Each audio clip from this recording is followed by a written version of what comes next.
It is my honor today to swear in 4 public servants here in Lane County. We're going to start with Sheriff Clifford Harold.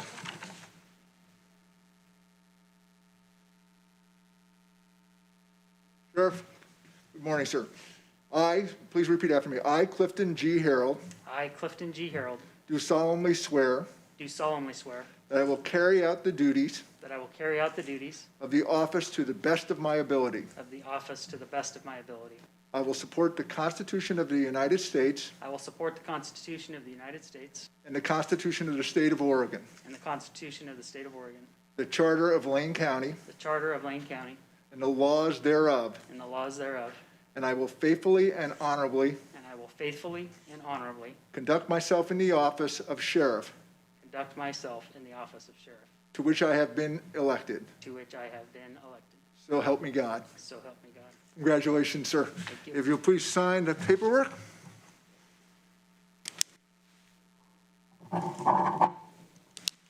Thank you for your service, sir. Thank you.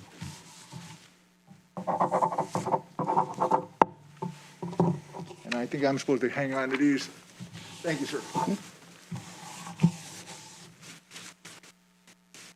Next up will be District Attorney Patricia Perlow.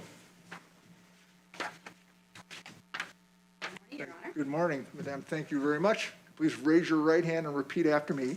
I, Patricia W. Perlow, I, Patricia W. Perlow, do solemnly swear or affirm do solemnly swear or affirm that I will support the Constitution of the United States that I will support the Constitution of the United States and the Constitution of the State of Oregon, and the Constitution of the State of Oregon, and that I will faithfully and impartially and that I will faithfully and impartially discharge the duties of a District Attorney discharge the duties of a District Attorney of Lane County of Lane County according to the best of my ability. according to the best of my ability. Congratulations and thank you for your service.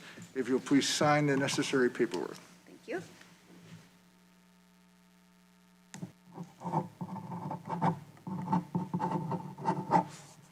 Thank you very much.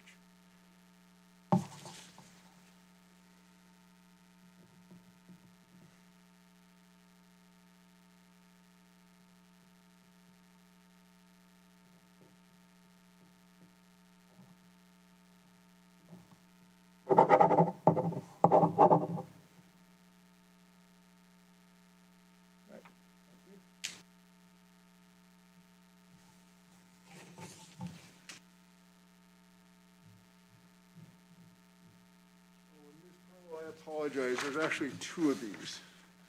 I didn't realize that. There's a ceremonial for me and an official for the state. All right, if you'll please sign that one as well. I apologize. In the interest of time, I'll fill out my part afterwards. Thank you.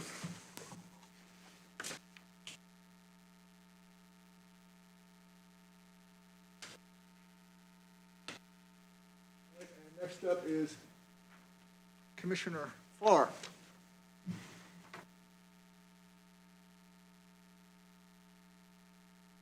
Sir, thank you again for your service. Your Honor, thank you for this. If you please raise your right hand, sir. Please repeat after me. I, Pat Farr, I, Pat Farr, do solemnly swear do solemnly swear that I will carry out the duties of office that I will carry out the duties of office to the best of my ability. to the best of my ability. I will support the Constitution of the United States of America I will support the Constitution of the United States of America and the Constitution of the State of Oregon, and the Constitution of the State of Oregon, the Charter of Lane County, the Charter of Lane County, and the laws thereof, and the laws thereof, and I will faithfully and honorably and I will faithfully and honorably conduct myself in the office conduct myself in the office of North Commissioner, Position 4, of North Commissioner, Position 4, to which I have been elected. to which I have been elected. So help me God. So help me God. Congratulations, Your sir. Honor, thank you. Thank you. If you please sign the form there, sir, we'll make it all official. Thank you very much, sir. Thank you, Your Honor.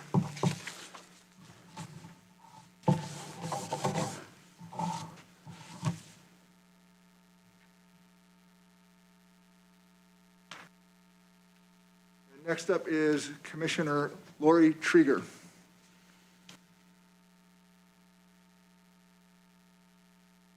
Trieger, thank you very much for taking on this responsibility. Thank you, Your If you'll please repeat after me, raise your right hand. I, Lori Trigger, I, Lori Trieger, do solemnly affirm do solemnly affirm that I will support the constitutions of the United States that I will support the constitutions of the United States and the state of Oregon, and the state of Oregon, and the Home Rule Charter and the Home Rule Charter of Lane County of Lane County and its laws, and its laws, and I will faithfully, and I will faithfully, honestly, honestly, and ethically and ethically perform my duties perform my duties as a Lane County Commissioner. as a Lane County Commissioner. Congratulations, thank you for your service. If you'll please sign the oath of office there, please. Thank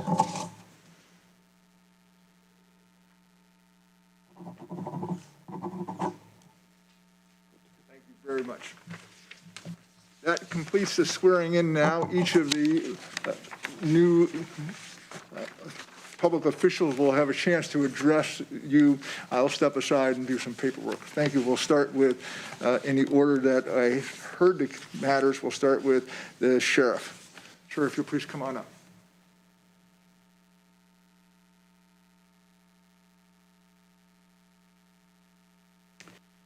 Thank you very much, and I will keep this very brief. The mission of the Lane County Sheriff's Office is to conserve the peace. We're committed to justice and integrity, and we're honored to serve. I've had the honor of being associated with the Lane County Sheriff's Office for 30 years now, and it's an incredible honor to be the elected sheriff of Lane County. I thank so many different people that have just invested in me throughout my time at the office to prepare me for this job.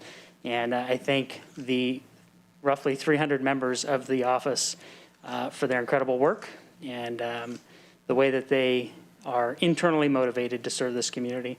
It's really my privilege and honor to be the leader of the office. So with that, I'll turn it over to DA Patty Perlow.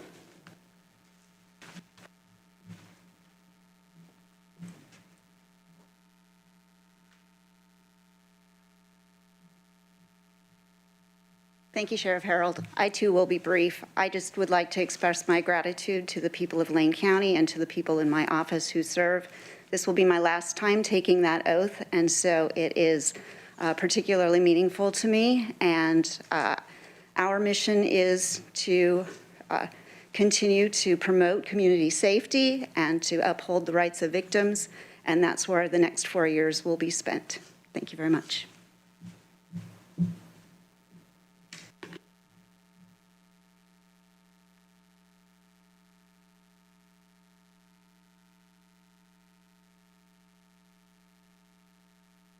Thank you, Sheriff and DA. Thank you, Diana Jones, for your work preparing this unusual ceremony.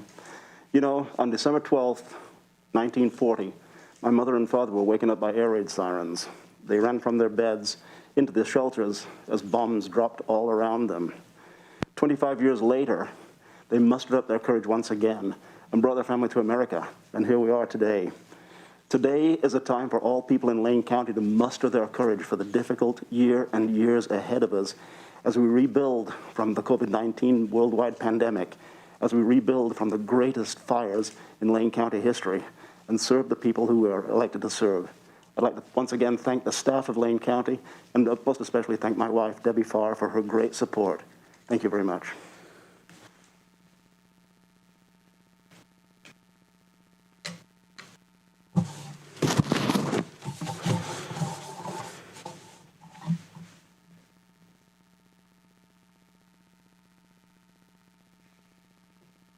Good morning. I'll start by acknowledging that we are standing on Kalapuya land and thank the Indigenous people who came before us and honor their struggle. A huge thank you to my supporters and the voters of District 3 for getting me to this day. I'm grateful for your efforts and your faith in me to represent you. Thank you to the many local organizations and the dozens of community and elected leaders who stood with me. Thank you to Mallory and to my allies in the labor movement for your solidarity and your respect for all working people in Lane County. I send especially heartfelt appreciation to my extended family and community of friends near and far. I cannot help but think of who is not here today. Of course, I think first of two remarkable women who taught me so much and shaped my life in ways I'm still discovering after all these years. My mother, Margot, and my mother-in-law, Eliza, both immigrants, both gone. I carry their memory, their strength, and their stories with me. Thank you to Larry Cox, my life partner of nearly 40 years, for being by my side and in my corner always. To my smart, compassionate children, Amalia and Dion, and to Ari and Leo, the best grandsons a person could ever have. Even though you're not all here with me in this room today, I feel you, I see you, and I'm grateful for you. I've had a gratifying and varied decades-long nonprofit career. I put down deep roots and raised 2 kids here in this place that I love. And now I'm watching my twin grandsons grow up here, and I want them to have what we did when we first moved to Lane County: the ability to afford a home on modest incomes, find meaningful work with wages enough to pay the bills and keep food on the table, and to have ample green spaces and clean rivers to play in. My grandchildren deserve that, as do all children of their generation and beyond. Thank you for indulging me in taking a few extra minutes, as this is my first swearing in most unusual circumstances. Often, newly elected leaders want to tell you how they're going to be different. But today and moving forward, I will focus on how we are aligned, on what we share, on our common needs and our collective values, and on the right of each and every one of us to a life of safety with dignity. As your commissioner, you can count on me to advocate for the creation of more housing and commit to acting with urgency to end the humanitarian crisis of thousands sleeping rough on our streets each night. You can count on me to seek greater investments for mental health and addiction treatment, to tackle climate chaos head-on, and to focus on prevention programs to lower rates of chronic disease and close disparate health outcomes. I will be particularly attentive to naming racism and gendered economic inequality as major public health crises, and always highlighting the importance of our mutual responsibility for each other. A tall order, to be sure, but to quote the late political leader and LGBTQ activist Harvey Milk, "It takes no compromising to give people their rights. It takes no money to respect the individual. It takes no survey to remove repressions." This is a daunting time to step into this role, a time of unparalleled shared grief and loss. COVID has robbed all of us of so much, and if we are to defeat the virus, we must commit to protecting one another from it and its devastating impacts. Remember that this is not forever. We will get through this time, and we will do it together. I'm committed to doing all I can to ensuring we leave no one behind in the recovery.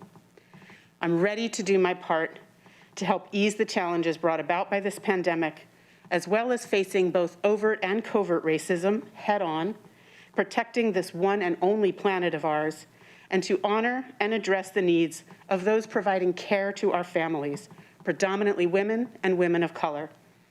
We can and we must rebuild our communities on a new foundation, one of shared prosperity, health, and justice. Thank you for this opportunity, and let's get to work.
Start. Welcome everybody to our first Lane County Board of Commissioners meeting for 2021 on January 4th. We have a short agenda for today. First, we are going to take a moment to recognize former Commissioner Pete Sorensen. He's been with us a long time. We had a swearing in of our new commissioner for that district.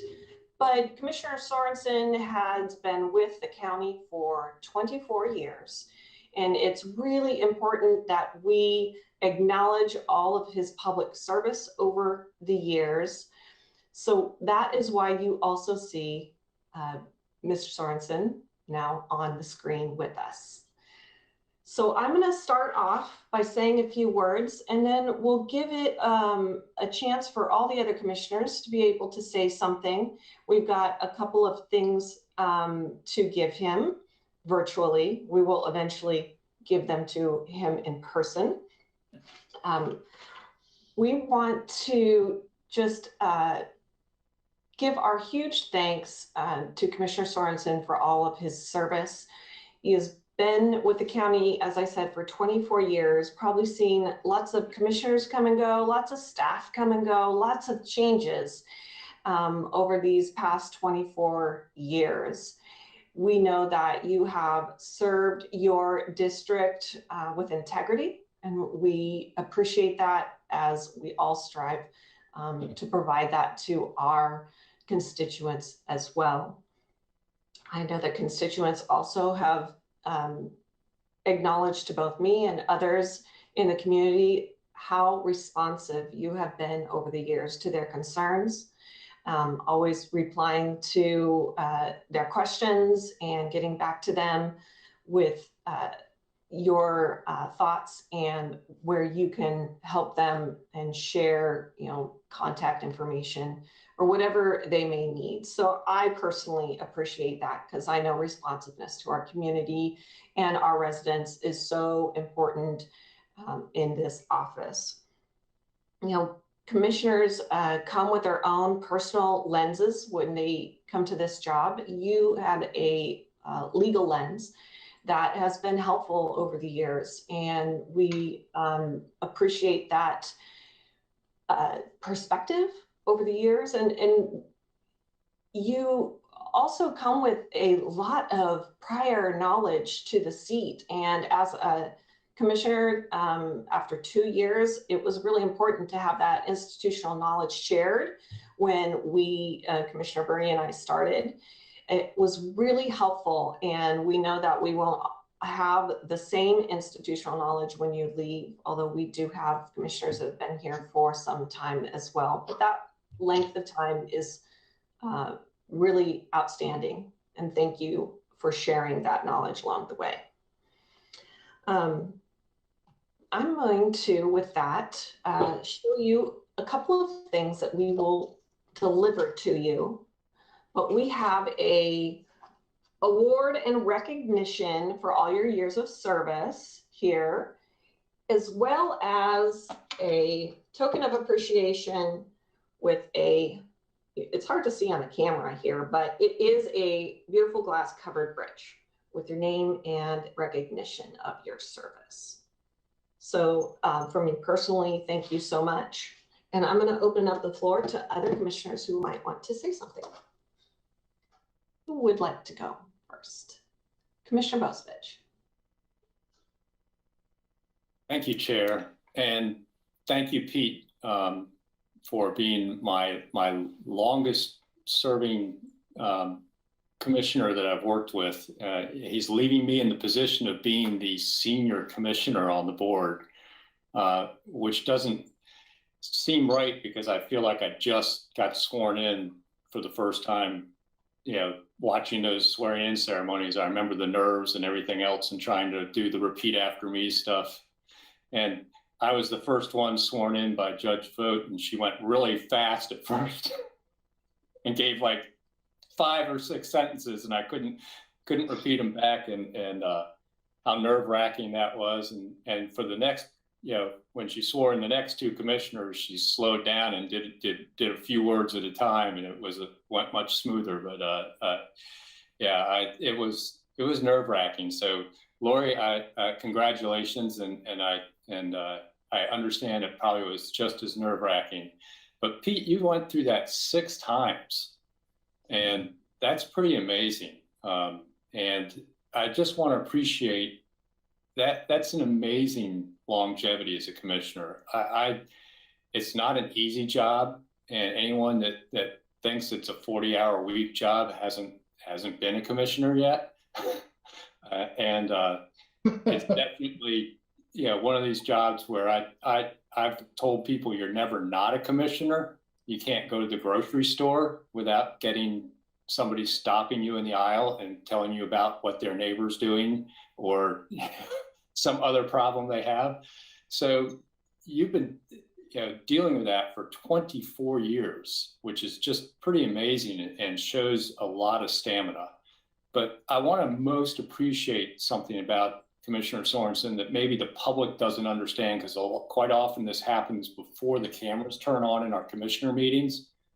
But Commissioner Sorensen has one of the most amazing senses of humor and one of the fastest wits I've ever been around. And it's always fun to step into a meeting with Pete and you kind of, you're going to smile, because he's going to say something that's just going to catch you by surprise and it'd be so quick and witty.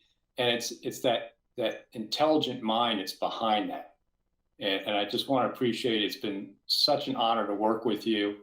And if people look back over the years, at least my years on the board with you, Pete, they'd be surprised to see that quite often you and I sometimes ended up on the wrong end of 3-2 votes together and voted together on things, because you and I look at things through this lens sometimes of that legal side, and we both come to the same conclusions because we believe that's the way the law falls, and we'll both vote in the same way.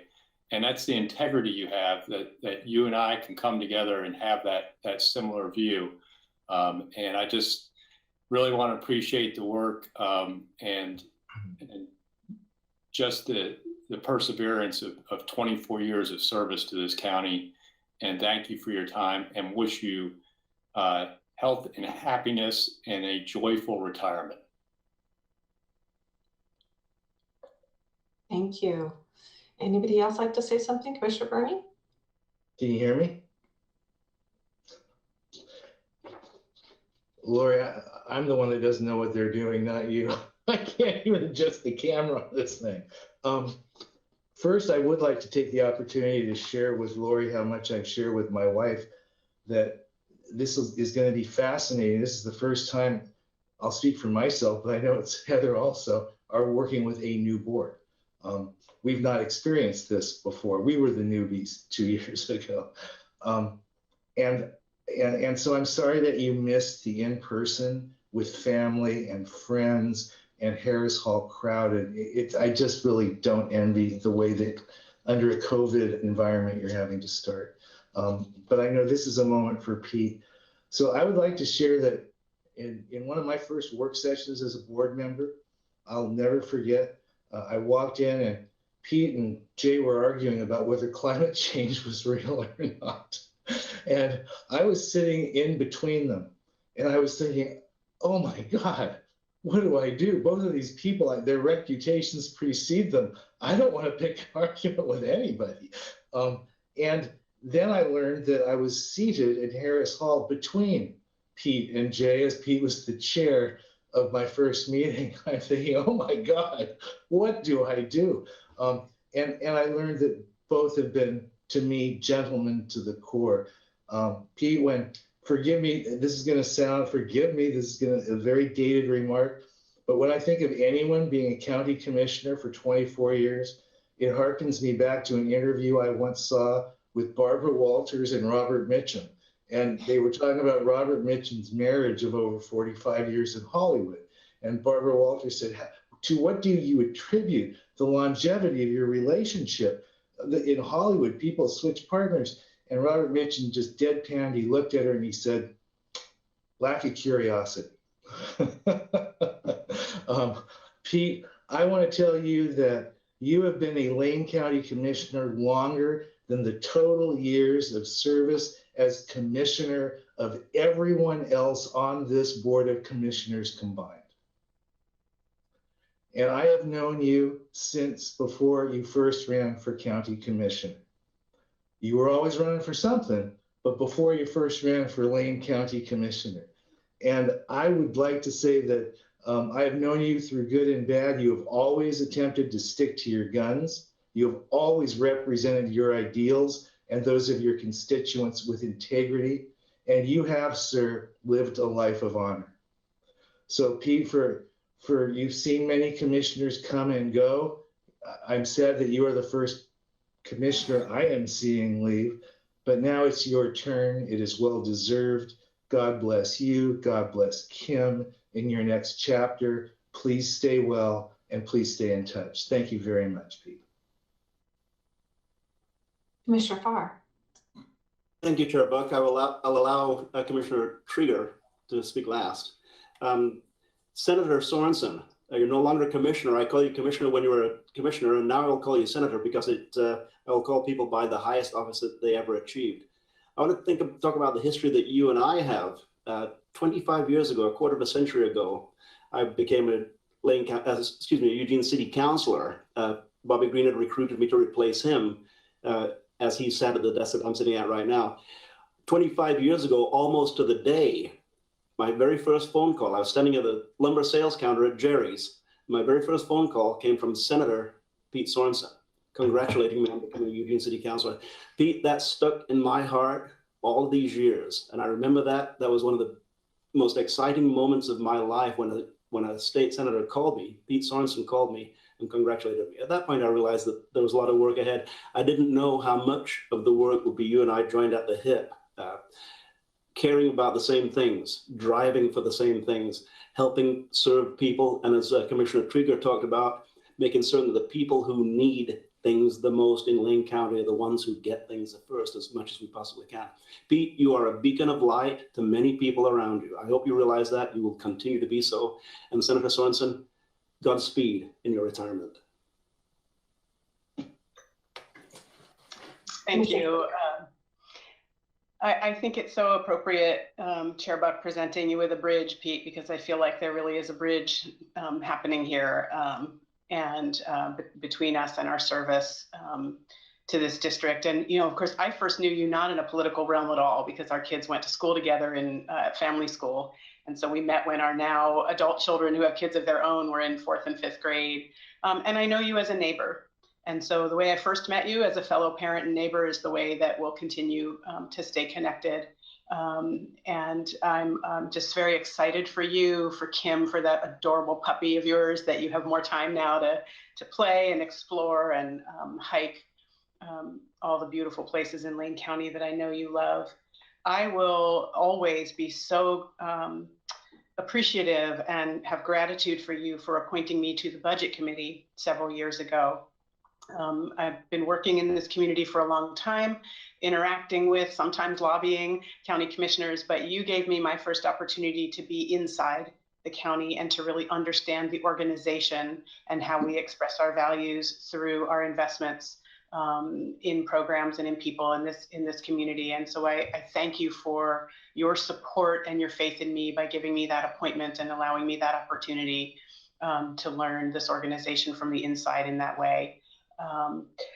I appreciate everything everyone said. Just to to echo, tenacity is a trait that I greatly respect and admire, and someone who's been in elected office as long as you have, and particularly in one seat for as long as you have, demonstrates great tenacity, commitment, focus. And so those are the values that you've given to this seat that I hope to continue those great traditions of your attention and intention in being a commissioner with integrity and serving your community. I heard so many great stories of appreciation for you when I was out door knocking and meeting folks during campaign. You know, it was really important to people to share with me their appreciation for you and your service to this district for so many years as I was making my bid to have this seat. So thank you for your service. and I will see you around the neighborhood. Well, we have one more item of recognition for you, and I want to give you opportunity to speak. So I'm going to ask Mr. Moker-Heisey to come on the screen. Thank you, Chair and Commissioners, and former Commissioner Sorensen, which sounds really strange to say. I want to present to you, on behalf of our staff in Lane County, this award, and I'll show you what it looks like. We will deliver this to you. I had this made especially for you at a local business, and it's a picture I think you can see in the middle of the Willamette River. It says outstanding service to Lane County, Commissioner Pete Sorensen, 24 years of service. It has our 3 values, our core values that you have been an instrumental part of developing and representing: integrity, excellence, equity, and respect. And then you see these 4 coins here, and this larger coin is our Lane County Proud coin. It has our logo and our strategic priorities that you've also been instrumental in developing over the last several years of a safe and healthy county, vibrant communities, and infrastructure. And then over here, we have these 3 behavior coins, and we give these behavior coins to employees who demonstrate the 3 core behaviors that we really espouse here in Lane County, that when we are at our best, we're demonstrating these 3 things. Here you have a passion to serve, focused on solutions, and driven to connect. And so those are the things we feel really strongly in this organization, that when we're at our best, we are exhibiting in delivering services and representing our community. And I think it's fair to say that you have, over the past 24 years, consistently represented those. And I wanted to just share, former Commissioner Sorensen, the sort of echo some of the comments that your former colleagues here have mentioned. I always find it interesting at these retirement celebrations that there's oftentimes more discussion about the character of the person and the individual relationships that they have than necessarily their work, the contributions that they made in that role. And I'm reminded of that quote that people will forget what you did, they'll forget what you said, but they'll never forget how you treated them. I, like Commissioner Farr, recall the day that the Board of Commissioners voted on offering me the position that I'm in. And that was in this late winter, early spring of 2014. And you were the first one to call my office in another state, in another county that will go unmentioned, and congratulate me. And, that meant a lot to someone who is, a young professional moving his family to another state, in another community, to hear from the commissioner that had just voted. I mean, I think you had just gotten out of that meeting and called me. And so those are the experiences I think that we all appreciate. There have been times certainly that I've been on, you and I have had disagreements, even more recently, about public health matters, where we've shared different perspectives, different opinions. And I've always respected that you have come at your positions with your own thoughts, your own perspective, but you've never allowed that to damage the foundation of the relationship with the person. And I appreciate how much you've supported me and our staff in the work that we have done. And I so much appreciate and will miss our conversations, our meetings, and our discussions about really important issues here in our community. So I as well wish you all the best for a healthy and safe and vibrant retirement, and look forward to our conversations in the future. Thank you, Mr. Moker-Heisey. Now I want to be able to give you an opportunity to speak, and if you want to share. Is it my turn? Yes. Okay. All right. Well, first of all, I just want to thank the people of our district who have given me the opportunity to be at the table where the Board of Commissioners meets, either really or virtually. I need to thank them as a group, because without their support over those 6 terms, I wouldn't be there. And the public should never be under any illusion that, you know, there really is an opportunity for people to serve, but they can only serve if they get elected. And as all of you know, and most recently, Commissioner Trieger, you all know that that is not an easy task to get a majority of your voting constituents to put you into office. So I really appreciate my support I've received from my district over the years. And as each of you now representing the 5 districts of Lane County, you know that you've got to be responsive to the concerns of those people. And I know each one of you are. Sometimes people will ask me, well, you know, why do other commissioners see things differently? And I said, well, maybe their district is different. Maybe the people that live in their district are different. And I think that's really true, that there's a real panoply, a real mosaic of people that live in our community, and they don't always see everything the same way. And that is one of the reasons why representatives of those people don't always see things the same way. Besides thanking my constituents, I'd like to thank my family. Each one of us know the sacrifice it takes to serve in elective office. And I know that my wife, Kim, and our children, Jennifer and Eric, have really sacrificed a lot over the years to allow me to put the time in. You know, when I'm not calling Counselor Farr or a county administrator, I wasn't talking to my son or daughter. I was doing other things. I was working. And recently I asked my son, Eric, who I think went to grade school with Lori's son or daughter? Daughter. Yeah. I asked him, hey, do you have any hard feelings about this whole thing of me being in public service for so long? And the one thing he mentioned that I thought's worth noting here is that he thought that, how should I phrase it? He thought that day old was a flavor of cookie,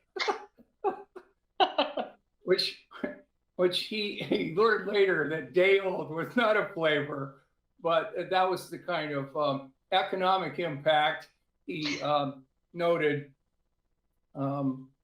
I've certainly enjoyed the bulk of my time, not only in elective service, but specifically at the county.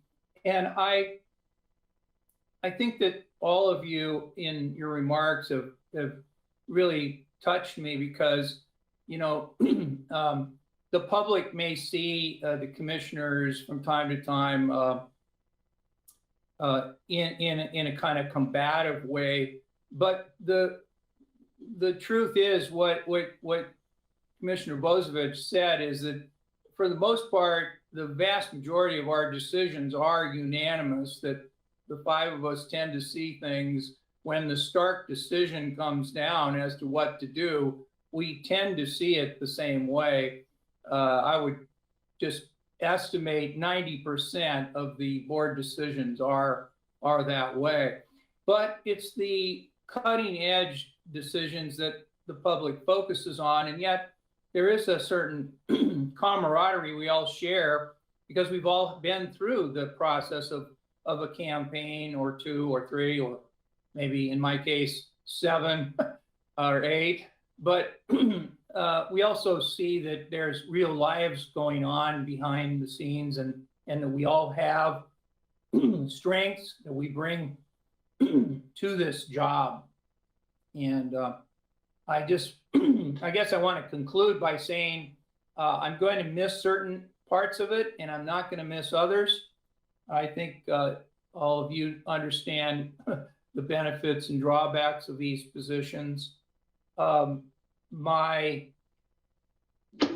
strong desire is that the county maintain its strong professional leadership, that we're on a very positive course. And I wish the county, and especially my successor, Commissioner Lori Trieger, the very best. And thank you so much. Thank you, Pete. Thank you so much. We appreciate you being with us all these years and wish you well in your retirement. We're going to move on to the State of the County Address. It's a little bit different this year. It is a longer video due to the COVID-19 physical distancing restrictions. And what I'll do is ask that, because we are still in a meeting, that at the end we need to officially adjourn the meeting. So if you could stay on for that time. I mean, we can turn our videos off so we can focus on the State of the County video, but we do need to make sure we're technically still in the meeting and then officially adjourn after the video. So at this point, we'll transfer it off to our moderator to start our video.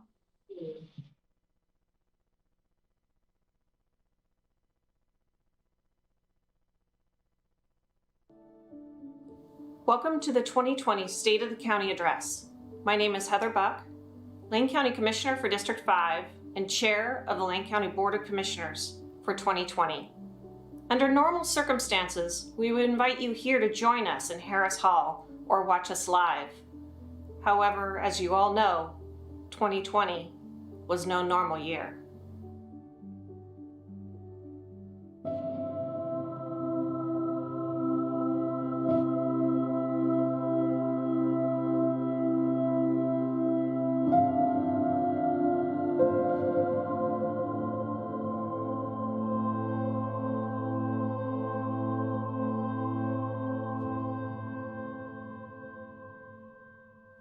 We started 2020 feeling good about our progress in enhancing services for our residents and continuing to work to achieve the goals outlined in our strategic plan. Lane County began the year on solid financial condition with a budget that expanded services, preserved jobs, and found new ways to reduce internal costs. We have also the highest credit rating in our history and one of the highest available to local government. Our community had achieved a level of economic stability for local businesses and employers. Things were good. And then 2020 had something else in store for us. We found ourselves in the middle of a pandemic unlike any that we have ever faced in our lifetime. Not only were people around the world facing an invisible enemy, and that we are just now beginning to understand nearly a year later, but in order to fight COVID-19, we've had to make sacrifice after sacrifice. Businesses continue to face periods of closure or restriction. People have lost their jobs or have become devastatingly underemployed.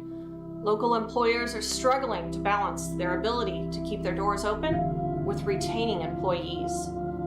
In turn, we're seeing the housing and homelessness crisis in our community grow even in spite of eviction and foreclosure moratoriums that have helped people keep their homes for now.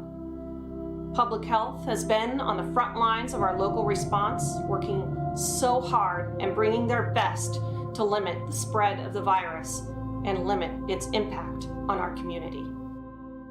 To say that responding to the COVID-19 pandemic on a local level for nearly 11 months has been a challenge would be a gross understatement. Like any challenge, though, it's provided Lane County staff, our partners, and the people of Lane County the opportunity to really demonstrate our commitment to community.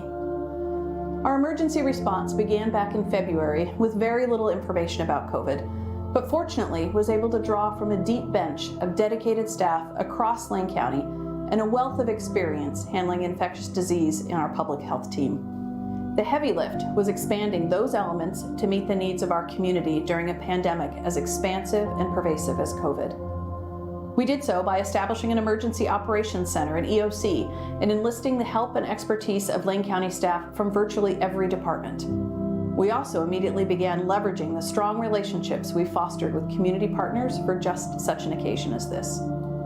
Together with our partners, our EOC established a joint information center to keep our community informed and engaged. We built systems to quickly and effectively track cases through our contact tracing and disease investigation teams. We established systems to collect and analyze data to inform and improve our efforts. We worked with community partners such as the University of Oregon and McKenzie-Willamette Hospital to expand local testing. We worked with service providers to help our unhoused community members navigate the challenges of this pandemic. We worked with federal and state partners to purchase the old VA clinic on River Avenue and open it as a space for individuals with limited housing options to isolate and to recover. We monitored surge capacity plans and impacts on the 4 hospitals in Lane County, keeping the community focused on the importance of protecting hospital capacity. We met weekly throughout the summer and fall with schools from across the county to support them with data and guidance as they worked hard to safely bring children back to the classroom. And we carried forward the needs of Lane County to the decision makers at the Oregon Health Authority and the governor's office. We are now focusing on the bright spot of a safe and effective vaccine by refining our community plans and partnering to vaccinate the many people in Lane County. This has been a tremendous effort, and I'm so proud of the work of our staff from across the organization. Every day, the COVID team has shown what we mean by passion to serve, driven to connect, and solution-focused, working so hard to protect the health of the community. This emergency has extended for such a long time, and we aren't through it yet. While the vaccine is a bright spot, it will take time.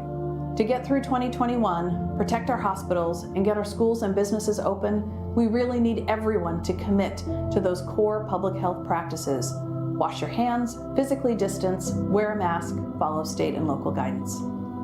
The negative aspects of this pandemic are many, but the fortitude, resilience, and dedication to public service demonstrated by Lane County have enriched our communities and brought us closer to that change that we seek to effect. In addition to our public health work to limit the spread of the virus, Lane County has been active in advocating for resources and assistance for local businesses and residents. We were one of the first and only counties in the state to provide $200,000 in grants to small businesses in March, before state-funded opportunities became available. We have partnered with Community Lending Works to distribute state-funded business grants as quickly as possible to help keep small, local businesses afloat. Our economic development team has been offering direct assistance to businesses to help them navigate COVID-19 restrictions and to find a way forward during these very challenging times. It's not only businesses that we have focused on assisting. We partnered with a variety of community-based service organizations to distribute more than $6.4 million in rental assistance to keep people housed and critical rental properties from going into foreclosure. We will continue to work closely with our state and federal lawmakers to advocate for more financial assistance for both businesses and residents, including making business grant programs more easily accessible to our small businesses. On September 7th, McKenzie Corridor residents were faced with the largest and most horrific natural disaster ever experienced in Lane County. As we're driving up the valley, it's just heavy smoke, hard to see through. The winds are really strong. We're seeing debris falling down on our trucks as we're driving, trees falling down on the road. It's just amazing how destructive and how fast this fire moved. I mean, it moved from milepost 41 or 42 all the way down to about 16 overnight, basically. And yet people in town, they were, at level 1, when they went to bed at night, and then they're level 3 at 4 o'clock, 5 o'clock in the morning. You're trying to think about if, what, then. So if I get stuck behind the fire and I can't get out with my vehicle, then what are my options? While we're doing that, intermittently we can hear other deputies coming up from town, moving into the Blue River area and doing some evacuations, and you can hear them, hey, we're starting to get overrun by fire. And so what we thought was a bad situation for us quickly turned into a horrible situation for those guys. To lose only one life in this entire valley it's shocking to me, because there's so many roads that they're only one way in, one way out. Pond Road across the street, that you go back there's 2 or 3 houses. I was worried about them because they can't get up it. There's only one road up there. At Pierce up the road, there's just one way out of this, and if they don't get out at the right time, they're not going to make it up. So it's amazing that we didn't have hundreds. The fire was merciless and indiscriminate. It took the entire community of Blue River with almost no exception. The face of the region changed overnight in nearly every imaginable way. Thousands of our neighbors, family members, and friends are working their way through personal loss and trauma that was unknown here before the fire. But there is hope, there is strength, and there is a commitment to rebuilding. Within days of the burn area reopening to residents, we saw that hope embodied in the cheerful yellow mums planted at property entrances. We saw unparalleled generosity from people and businesses across our community and country in providing donations. The Upper McKenzie Community Center led the charge in distributing supplies and food to residents trapped upriver while fire crews worked to contain the blaze. John Carlisle and a team of local residents worked tirelessly for weeks to organize the donations brought by Lane County and serve their community without electricity, without communications infrastructure, and they provided an absolutely critical resource to hundreds of families. As more residents returned to the area in late September, the McKenzie Community Development Corporation, community organizations active in disaster, and other volunteers organized and opened 2 more resource centers. The McKenzie School District has also risen to the challenge. Not only has the district, and especially Superintendent Lane Tompkins, worked side by side with other agencies and utility companies to serve their community and advocate for the quick restoration of services, but they've also risen to the challenge of resuming classes despite facing 2 crises, COVID-19 and the fires. These days, it's not uncommon to see families parked in the school with parents on their work Zoom calls in the front seat and kids doing their online school in the back seat. While the resiliency of this community is inspiring, they cannot, should not, and will not face rebuilding and recovery alone.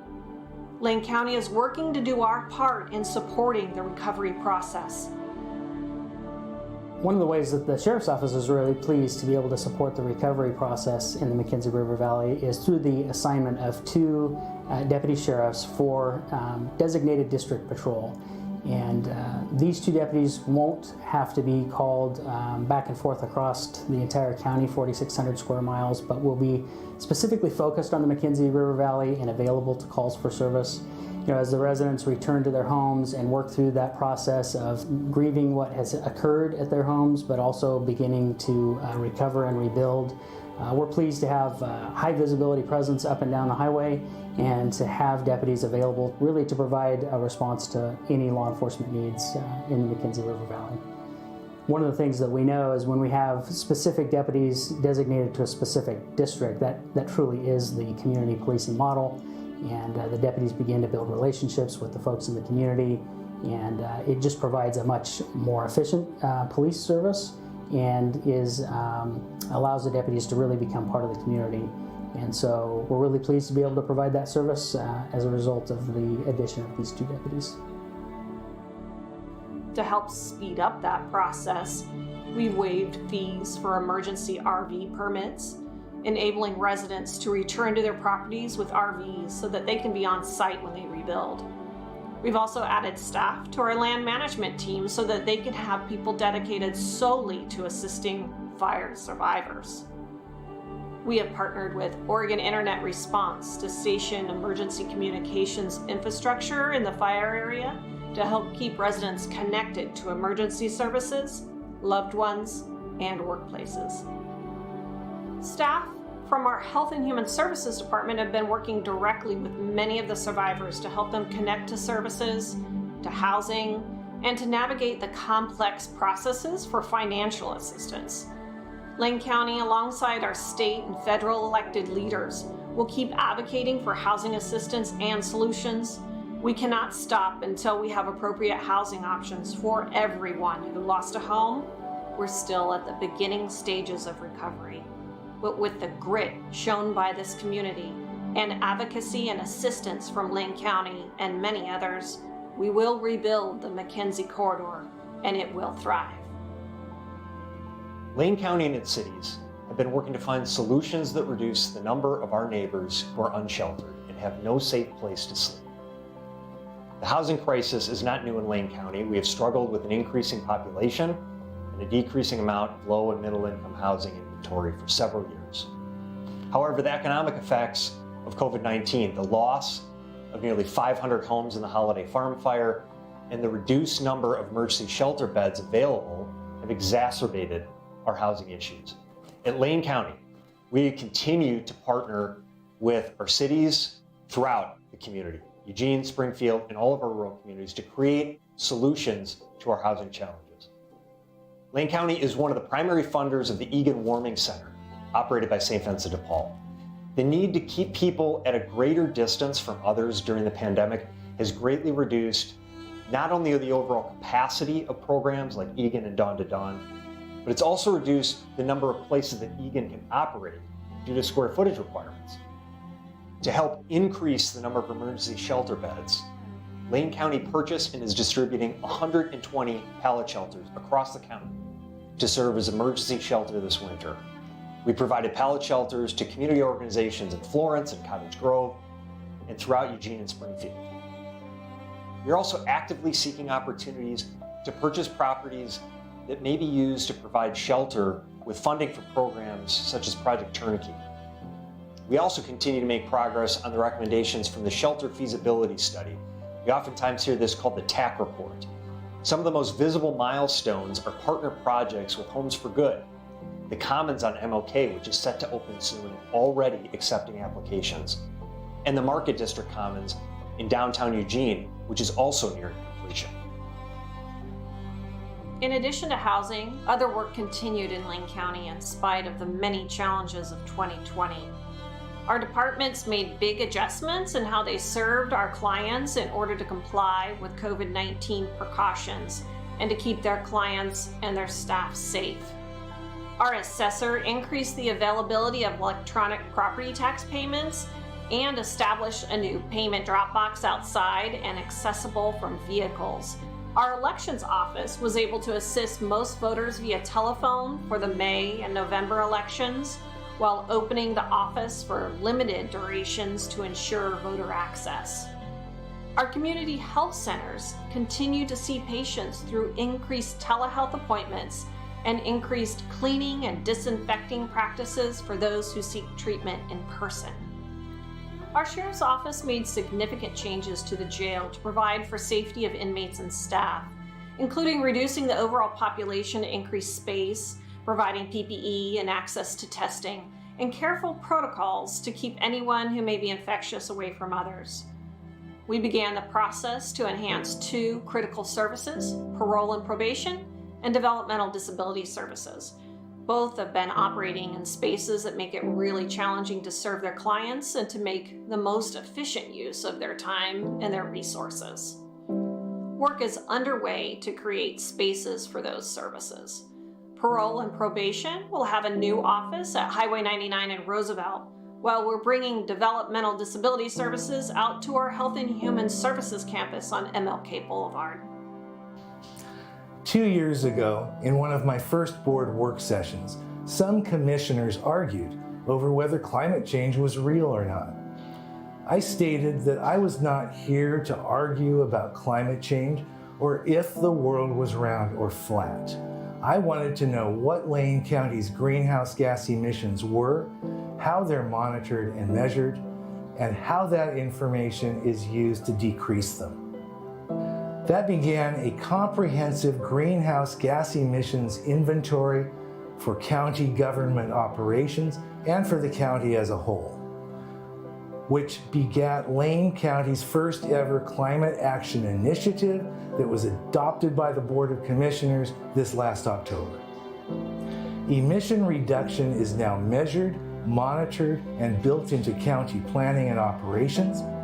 A great group of smart, diverse residents now form the county's first climate advisory committee, and it's my honor to be the county commissioner on this body. We also adopted the county's first ever community benefits bidding program this year. It's always made sense to me to spend, invest, and recycle money into local businesses providing local jobs to local workers. The county's strategic plan commits us to prioritize living wages, employer-paid family health benefits, registered apprenticeship training, women and minority-owned business, purchases sourced to local businesses for local jobs supporting the local economy, for energy efficiency and renewable energy. This gets into procurement, and that's where the rubber hits the road. That's where it becomes real. Eventually, all county contracting will prioritize these and more. We're starting with construction jobs over $1 million. That's already begun. And our action is already starting to expand these markets that prioritize these tangible community benefits.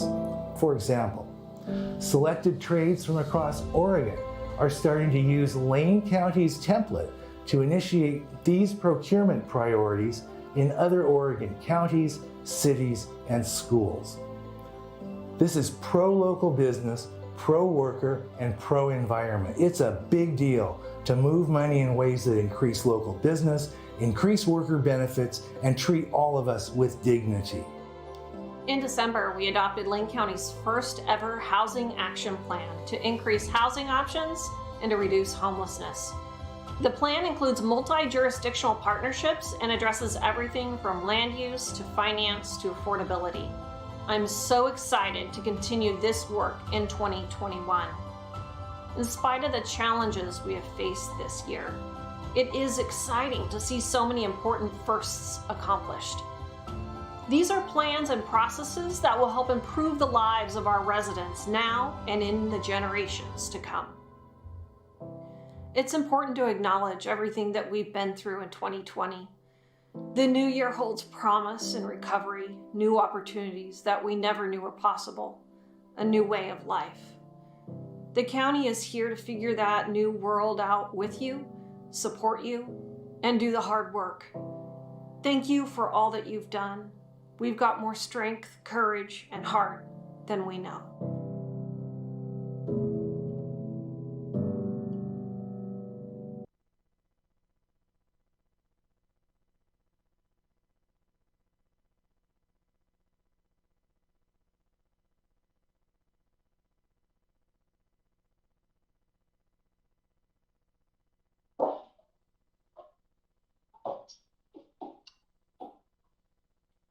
Thank you for everybody who's joined us today for our recognition of Commissioner Sorensen, our swearing in of new commissioners and re-elections, as well as watching our new style of the state of the county.